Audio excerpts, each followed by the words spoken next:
Assalamu alaikum wa rahmatullah. Thank you for attending today.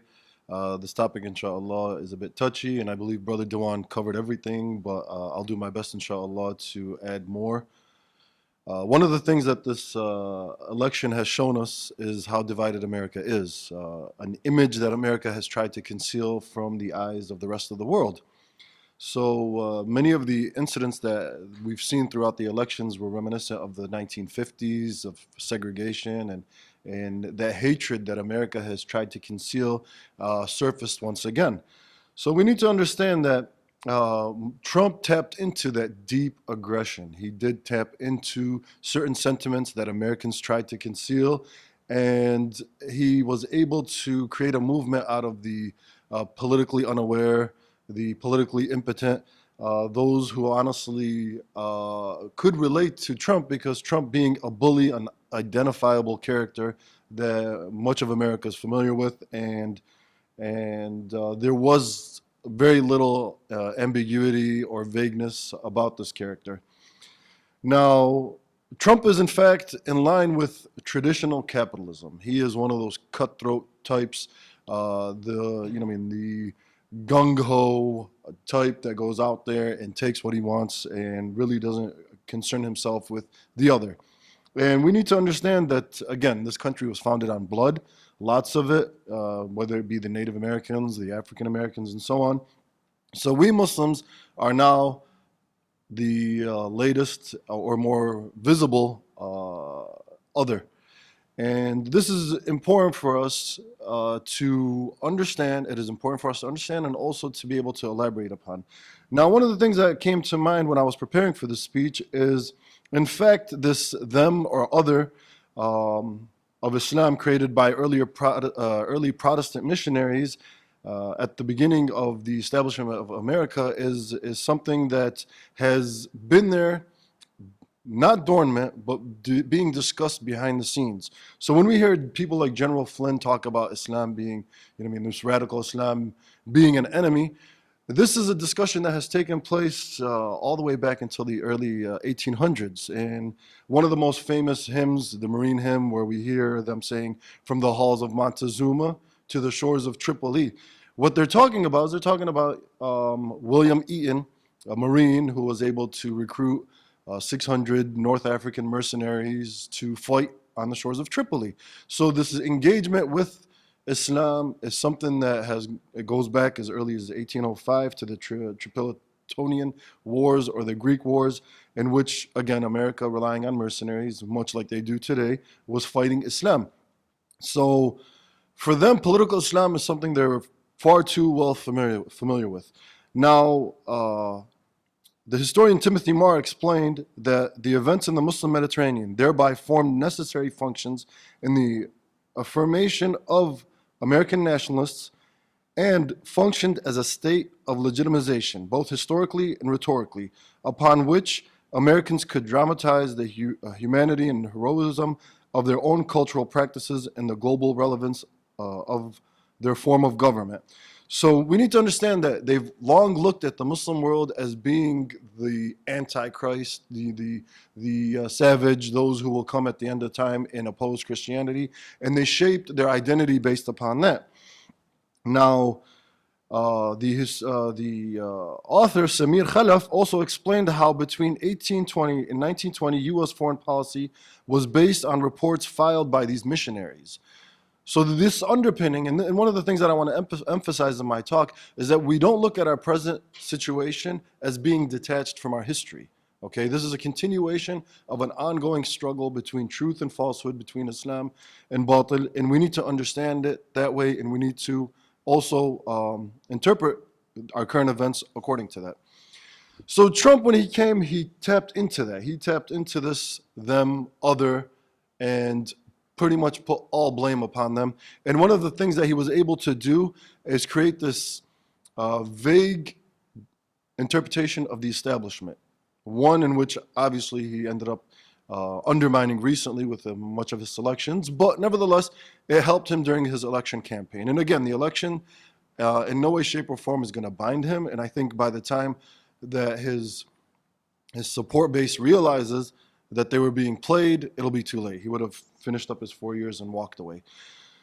So he tapped into that, and Trump is not an anomaly. He's actually a very raw expression of American national identity. When diplomacy fails, as we know in America, they have to roll up their sleeves and use their fists. And this is what we're likely to see in these 4 years, is we're going to see America take off its mask and show us its real face, okay? A face it's tried to conceal from the rest of the world, and it can no longer afford to conceal. And the reason why is because Islam is gaining momentum, it's gaining strength, okay? And the only thing that may work for them in their minds is open intimidation, okay? So we're not going to see much changing on the global scale. Foreign policy is not going to be deeply impacted.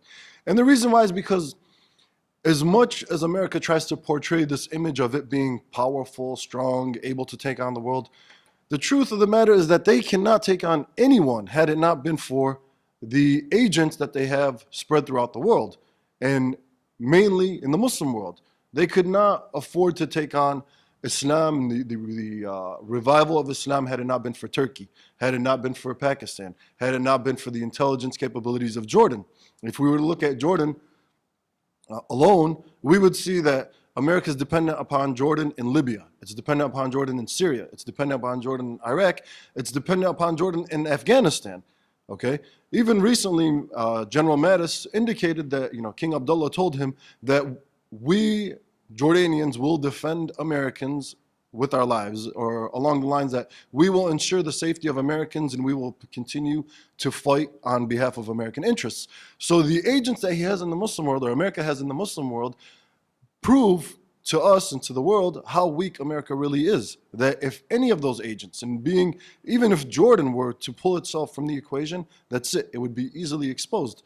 So on a foreign level, we have assurances that have been conveyed to, whether it be Nawaz Sharif, or whether it be to King Abdullah, or even Sisi, General Sisi, that go on to confirm that America will not tamper much on an international scale.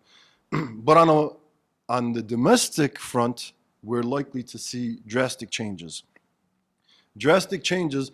One of the things that Hillary has mentioned over and over again, and Trump has taken to another level, is the issue of online censorship, okay?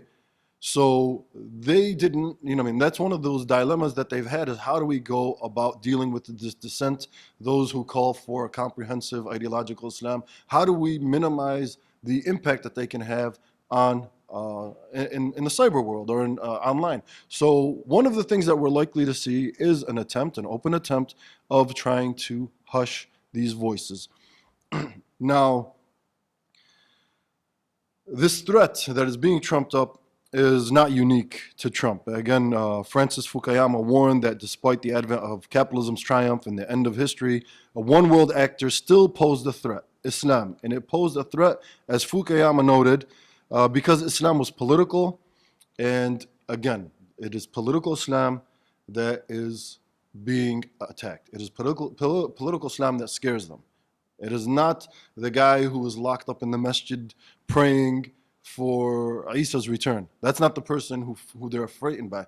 They're afraid of those who call for the change that accommodates Isa's return, that state that all Muslims are waiting for.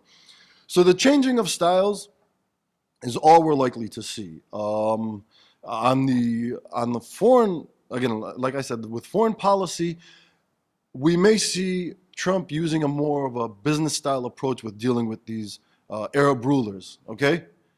Dealing with them more like the slaves that they are. Hey, you're working for us, we're protecting you, do this, and that, and putting them in some compromising situations, which before America was very, mindful of the fact that we cannot put them in overly treacherous stances because it may impact public opinion and work against us. In this situation, he's going to point at whoever it may be and tell them, this is what we want done and you're going to do it, with a boot in your throat. So this is one of the things that we're likely to see. But as far as, tampering with those alliances, none of that will happen. Again, these are the pillars of treachery. These are the pillars that hold America up on its feet.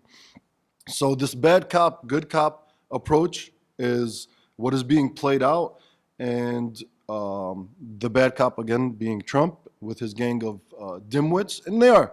The reality is that these people, if you were to listen to them, whether you listen to Catherine Gorka or Frank Gaffney, these people are extremely detached from the reality. Their understanding of events and of Islam is one that what I mean is has been established somehow in some isolated quarter and has no truth to it. And one of the things that I'm pointing to is that they mention the fact that groups like the Muslim Brotherhood or Kara Isna are trying to infiltrate the government and take over and implement Sharia. And some of their supporters actually believe in this conspiracy where even Obama is a part of it. And it's funny because I go on a lot of their pages and these guys cannot distinguish between DJ Khaled and Big Daddy, the head of ISIS. So these people actually buy into a lot of these lies, and it's actually reached to the key seats of influence, instead of it being the other way around. Now, one of the things that they said is that these people, these integrationists, okay, have this agenda where they're gonna, they vote, they join the army, they help out the intel community because their ultimate goal is to implement Sharia. And subhanAllah, for those of you who are engaged in da'wah, we have long warned the Muslim community about the haram involved in being, involved in this political process, that we Muslims have our own system, our own set of solutions. Our role in this, in America, again, is to preserve our identity and so on and so forth. But what ended up coming back to bite the community was this mindset that we are part and parcel, that we need to get involved in key positions of influence, that we need to get involved in in politics, that we need to put up candidates, that we need to join the army. And these are the things that Catherine Gorka and Frank Gaffney have been able to leverage to prove that there's this fifth column within America that is trying to overthrow America and rule by Islam.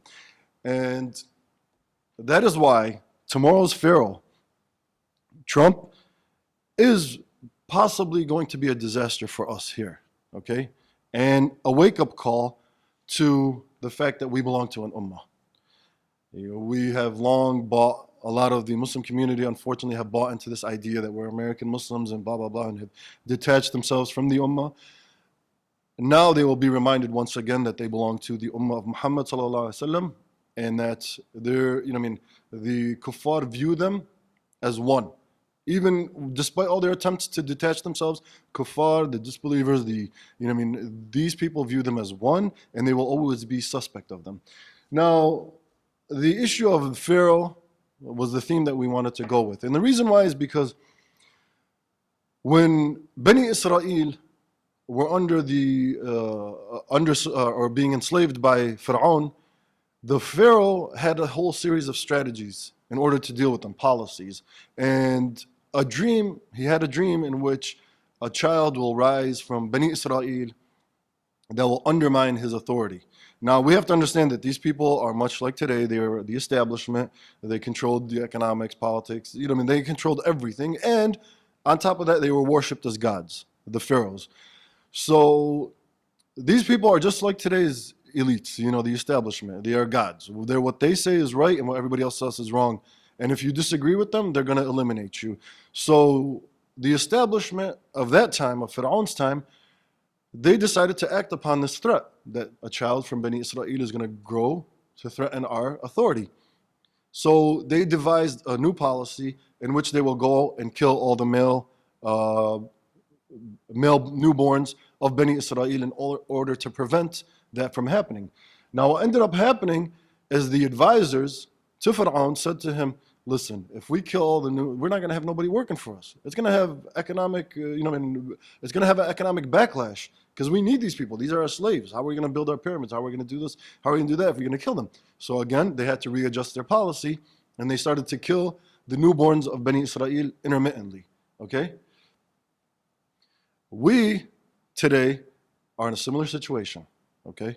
We Muslimin are in the same exact situation in which the struggle between Allah subhanahu wa ta'ala's rules and man's rules are, again, they're clashing, And this new strategy is a strategy in order to prevent that from happening, to prevent that promise of Allah subhanahu wa ta'ala from unfolding. Okay? And Allah, of course, says, وَيَمْكُرُونَ وَيَمْكُرُ اللَّهُ وَاللَّهُ خَيْرُ الْمَاكِرِينَ. They plot and Allah plots, and Allah is the best of planners.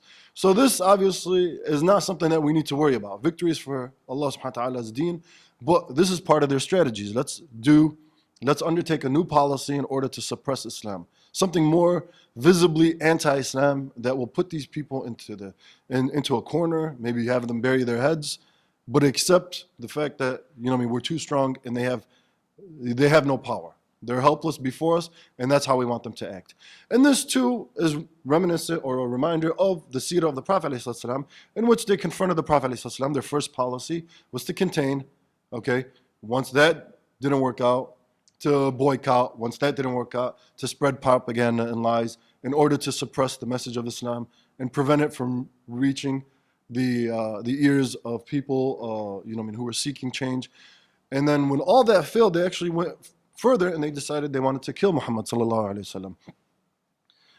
So now, we need to understand that today what we Muslims face is an assault on comprehensive Islam, on political Islam, okay? This is where the struggle is. This is where it's at right now. It's, in al-hukmu illa lillah, verily ruling belongs to Allah, is a verse they don't like. فَلَا وَرَبِّكَ لَا يُؤْمِنُونَ حَتَّى يُحَكِّمُوكَ فِي مَا شَجَرَ بَيْنَهُمْ. No, by Allah, they will not have belief until they make you judge in their disputes. This is another issue that they hate. These verses, so these verses that remind Muslimin of an obligation, these Muslims that remind them that they have a system of solutions that they have to work for, that they have priorities that they have to seek, obligations that they have to fulfill, is where they are taking this fight to on a more visible level. So therefore it becomes necessary for us Muslimin, again, to tie ourselves to the Ummah. Okay? We are not trying to implement Sharia in America, nor do we subscribe to any type of militancy, but this new administration, this may go around throwing the word radical and terrorists around freely, okay, without really any concern for whether there's any truth to it or the repercussions, because again, it serves their agenda. It is going to be a reckless pursuit of Islam on all levels. And as we've seen, CARE and ISNA now are being targeted. These people were very loyal to them, and now they've been singled out.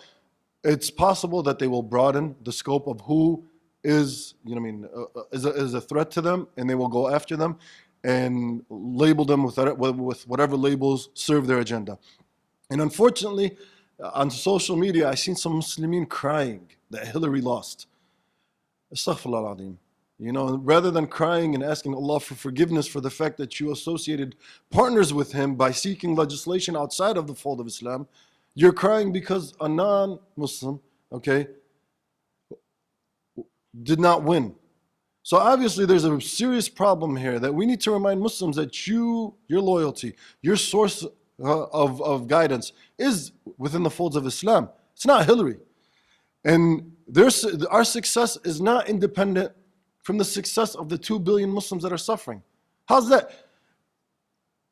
Trump might be the best thing that ever happened to his supporters, but he might be the worst thing that ever happened to humanity at large. Now, when I talk to children and I try to explain to them the way that they're supposed to look at these oppressors, I tell them if there was a child molester, a rapist, raping your sibling, but not you, would you sit there and say, "Oh, he's a good person. He's only harming them, not me"? Okay? How dare we as Muslimin have that same mindset? Oh, Obama's only killing Muslims abroad. He's not killing anyone here. Okay? And forget Muslims. How about non-Muslims? South America and Central America has suffered more, at the hands of the U.S. than we can imagine. How can we sit there and say, well, hey, I have heat. I have a full belly. I have a full fridge. Why do I care what's happening in Ecuador or in Colombia? That's none of my concern. This is not the mindset of a Muslim. So we as Muslimin, not only do we belong to 2 billion, we are also a mouthpiece for the oppressed wherever we are. Okay? And we should at this point in time be seeking forgiveness from Allah subhanahu wa ta'ala and go back and recommit to this deen and carry it the way Allah subhanahu wa ta'ala intended, Now,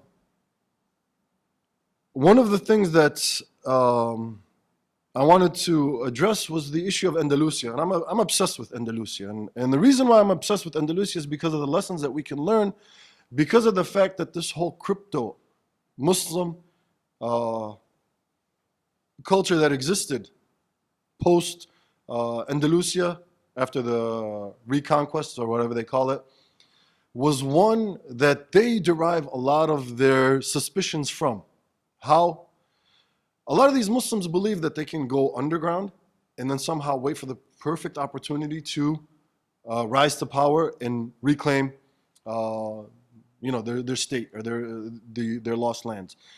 And this too, just like the Tripolitan war was a big concern for them, the clash between the Ottomans and America at one point, so too is Andalusia, because again, they go back to our history in order to understand how to subjugate us. In Andalusia, by the Muslims concealing their identity and surfacing from time to time through various different revolts, it frightened them. So when groups like CAIR and ISNA and the Muslim Brotherhood in America chose that covert supposed route, and we know it's not true. We know that it was there in order to appease their followers and make them think that these people are actually seeking some type of Islamic goal at the end of this integration and so on and so forth. But in reality, like I said earlier, it bit them. And this is one of those things where they took lessons from. In Andalusia, the Muslimin, by being covert, were always a source of suspicion. Now, one of the things that I found while I was reading is that this suspicion continued all the way into the Americas. In 1573, in Nueva Galicia, which I believe is the area that currently is Guadalajara and Jalisco and all that in Mexico, 15 ships showed up on the coasts that people believed belonged to the Ottomans. So the farmers who were concealing their Islam still went and spread this news that, hey, the Muslims are coming for us. Because keep in mind, the Moriscos were still waiting for the revolution in Alpujarra, Spain, to be successful so that the Muslims can come back and show up on the shores of Americas and reunite their Muslim brothers with one another and, and defeat the Spaniards. So when that news spread, they gathered a lot of these farmers to see who was circumcised, and then they punished them in the process. So that suspicion was always there of the crypto-Muslim. And that crypto-Muslim, again, for us today, is that Muslim who chooses to stay in the shadows. That Muslim who hides. That Muslim who conceals his identity. That Muslim who conceals his loyalty to Islam. These people, by doing that, they are in no way, shape, or form avoiding, that hatred that is directed towards Islam, nor are they protecting themselves. If anything, they are putting themselves in more harm. Okay? They are putting themselves in harm in dunya and in akhirah too. We need to remind our Muslim brothers and sisters, we need to be open, upfront about the fact that we as Muslimin adhere to an alternative way of life. Okay? That is embodied in the Khilafah. We are not seeking to establish Khilafah in America. We are looking for it in the Muslim world. And one of the things that you always hear, I was looking at all the hate that was posted on some of my videos, and it was like, I'll kill this guy, he's this, he's that. And if you don't like it, leave. Okay? Leave. Where to? That's a question a lot of us Muslims should be able to answer. That where do you want me to leave and go? Where on earth is America not meddling? Okay? If I were to go back to my country, we have American agents, operatives, backed systems, troops. Where is it that you want us to go? We can't escape America. It's in our homes, whether it be in the Middle East, or in Africa, wherever we go, we cannot escape America's meddling. So I am oppressed whether I'm here or there. Okay? The only thing that irks them is the fact that here, they're forced to listen to me because I'm right next door. There, I'm a number. When Obama's drones fly over my house and bomb me to smithereens, I don't have a face, I don't have a name. I'm no different than an insect. So there is nowhere for me to go. And no, I am not escaping Muslim lands because of Islam. That needs to be articulated. I'm escaping Muslim lands because of America's meddling, because of Britain's meddling, because of the West tampering with our lives. Okay? And this is one of those things, again, we as Muslimin should be able to articulate it. So our fate is one. And so long as that we seek solutions within the fold of Islam, we will be the enemy. And none of this will stop. None of this will stop. Okay? Until a khilafah is reestablished and says enough, stands up to the bully, stands up to the bullying, and says, let my people be. Leave them. Leave not only my people, humanity at large. Do not oppress any further. Capitalism has failed. This is America, where we're supposed to see the perfected implementation of capitalism and democracy. And these people still hate each other. I remember when Obama went up for his second term in office, they had dummies in Fredericksburg of him being lynched outside of a Shell gas station. That, you know, and that was being circulated. There is a lot of hatred that has allowed for, you know, that will never be resolved. And it's only getting bigger and worse in this new administration. Again, is more reflective of that hatred that is deep within the system. At the same time, the establishment has not changed. All it did was take off its mask and showed its ugly face. So to our Muslim brothers and sisters, again, do not fear the bully in the White House, the new Pharaoh. This Pharaoh, if anything, will assist us in being able to prove and show what capitalism really looks like, the real face of democracy. So this is a blessing in disguise in some ways. Again, we need to remind people that we have a comprehensive way of life, a political system. It's an alternative, okay? We need to be able to articulate that. The other thing is that we are not this 2 million people living at the mercy of America. We belong to 2 billion strong that it lack a political system that unifies them, that represents them and their aqeedah. And we are not here to implement Sharia in America. So this fear that this ultra-right is playing into, again, we need to stand up and be able to dispel it and prove what Islam is and what it isn't. By hiding, by cowering, we only serve them and their interests. And the electoral system, again, and all the statements that were mentioned during this election are not going to change much on a foreign scale. What is likely to change is us here. And this, if anything, will remind us again that we belong to an ummah, and that so long as we don't have a shield, an imam, like the Prophet ﷺ said, إِنَّمَا الْإِمَامُ جُنَّةٌ, verily the imam is a shield. So long as we don't have a shield, we will continue to face persecution wherever we may be, and that the struggle between truth and falsehood eventually will climax. And I believe that we are embarking upon, inshallah, what may be the final stage of this struggle between haqq and batil. And I thank you for your attendance. Assalamu alaikum wa rahmatullah.